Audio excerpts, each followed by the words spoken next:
मैं हूं आदित्य और स्वागत करता हूं आपका तिमिर वर्ल्ड पर। दोस्तों, आज की कहानी हमारे साथ शेयर की है दिलीप सेन ने, जो बिजनौर में इंजीनियर हैं। अपनी कहानी शेयर करने के लिए उनका बहुत बहुत धन्यवाद। दोस्तों, अगर आपने हमारे चैनल को अभी तक सब्सक्राइब नहीं किया है तो कर लें एवं हमें कमेंट बॉक्स में सुझाव ज़रूर दें ताकि हमें आपका मोटिवेशन मिल सके। तो आइए बढ़ते हैं कहानी की तरफ। मेरा नाम दिलीप सेन है। वैसे तो मैं बिजनौर में इंजीनियर के पद पर नियुक्त हूँ, पर यह उस समय की बात है जब अहमदाबाद में मैं अपने इंजीनियरिंग की पढ़ाई के लिए गया हुआ था और वहीं रहकर अपनी पढ़ाई कर रहा था। मेरा दाखिला जब प्रथम सेमेस्टर में हुआ तो मैंने हॉस्टल में रहकर पढ़ाई करना चाहा। इसके लिए पास के एक हॉस्टल में मैंने कमरा भी ले लिया। मेरा कमरा चौथे फ्लोर पे था, जो कि हॉस्टल का लास्ट फ्लोर है। जब मैं कमरे की चाबी लेकर ऊपर आया तो मैंने देखा कि उस फ्लोर पर पूरे 5 कमरे हैं और सभी में ताले बंद हैं। मेरे कमरे का नंबर 33 था।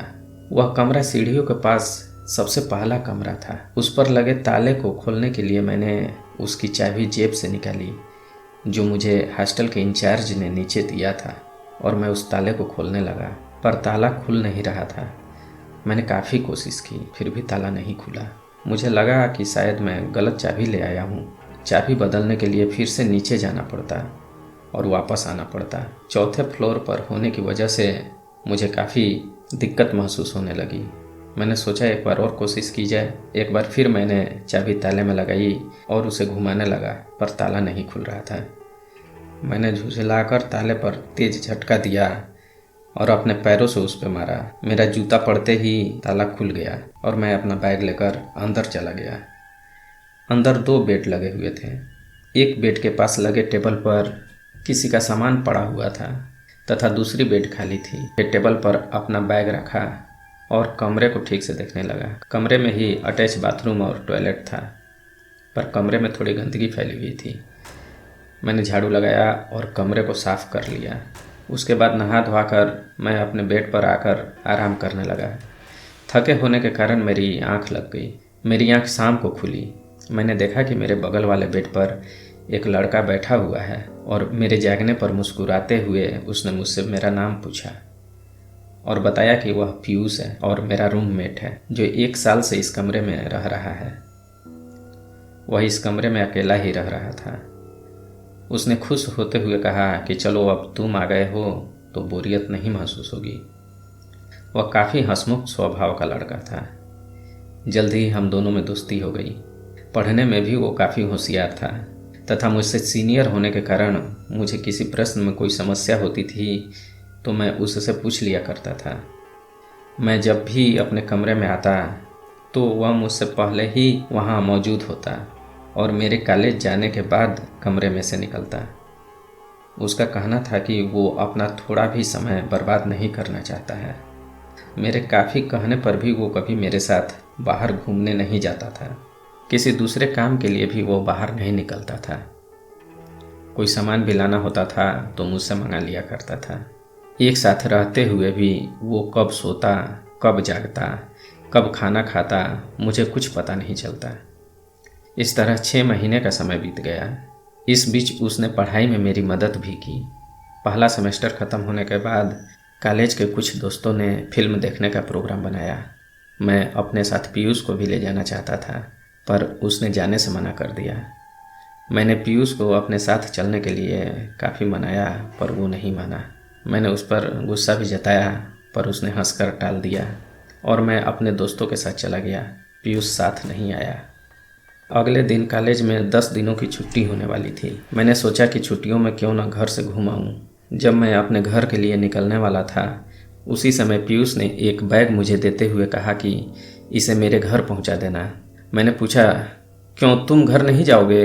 इस पर उसने कहा, मैं अपने पूरे सेमेस्टर फाइनल करने के बाद ही घर जाऊंगा। उसका घर मेरे घर से 200 किलोमीटर की दूरी पर था। मैंने उसके हाथ से बैग ले लिया। इस बार वो पहली बार कमरे से बाहर निकला और सीढ़ियों तक मुझे छोड़ने के लिए आया। उसने वहीं से मुझे बाय कहा और वापस चला गया। जब मैं अपने घर आया तो 2 दिन तक इधर उधर घूमने में तथा लोगों से मिलने में ही व्यस्त रहा। 2 दिन के बाद मैं उसके घर उसके बैग को पहुंचाने के लिए चला गया। उसके घर पर उसके पिताजी, माँ, भाई और बहन सभी थे। जब मैंने उन्हें बताया कि मैं पीयूष का दोस्त हूँ और उसने अपना बैग मुझे घर पहुँचाने के लिए दिया है, तो वे सब मुझे घूर घूर कर देखने लगे और एकदम से खामोश हो गए। उसके भाई ने बैग खोलकर देखा। उस बैग में पीयूष के कपड़े थे, किताबें थीं और कुछ ज़रूरी सामान, पीयूष के चश्मे, डेबिट कार्ड इत्यादि पड़े हुए थे। तब उन्हें विश्वास हुआ कि मैं पीयूष का दोस्त हूँ। उन्होंने मुझे नाश्ता कराया तथा खाना भी खिलाया। इसी बीच मेरी नज़र कमरे की दीवार पर गई जहाँ पीयूष की तस्वीर लगी हुई थी। पर यह क्या, उसकी तस्वीर पर तो एक माला टंगी हुई थी, जैसा मरने के बाद लोगों की तस्वीर पर लगाई जाती है। मैंने उनके पिताजी से पूछा, ये क्या है, कहाँ है पीयूष? उसके पिताजी की आंखों से आंसू निकल पड़े। पीयूष के बड़े भाई ने मुझे बताया कि 6 महीने पहले जब वो छुट्टियों में घर आ रहा था तो रेलवे स्टेशन से घर आते समय रास्ते में एक ट्रक से एक ऑटो की टक्कर हो गई। उस ऑटो में बैठे सभी लोग मारे गए। पीयूष भी उन्हीं में से एक था। उन्होंने बताया कि पीयूष पढ़ाई में काफ़ी होशियार था, हर क्लास में फर्स्ट आता था तथा हमेशा पढ़ने में ही लगा रहता था। वो अहमदाबाद से अपनी पढ़ाई पूरी करने के बाद ही घर आने वाला था, पर ज़रूरी काम की वजह से उसे बीच में ही बुलाना पड़ा। अगर हमने उसे नहीं बुलाया होता तो शायद, इतना कहते ही उसके भाई भी रोने लगे और उनकी आंखों से आंसू बहने लगे। उन लोगों से सारी बात जानकर मैं काफ़ी परेशान हो गया तथा अपने आप को विचलित सा महसूस करने लगा और अपने साथ हॉस्टल में रह रहे पीयूष की वहाँ पर क्या स्थिति है, इसे जानने के लिए मैं उसी दिन हॉस्टल वापस चला आया। हॉस्टल आने के बाद मुझे पता चला कि मेरा कमरा नंबर तो 35 है। इतने दिनों से मैं गलती से कमरा नंबर 33 में रह रहा था। कमरा नंबर 33 पीयूष का है, जो 6 महीने पहले घर गया और अभी तक वापस नहीं आया है। पीयूष ने पूरे 2 वर्षों के लिए किराया जमा कर दिया था, इसलिए वो कमरा अभी तक बंद है।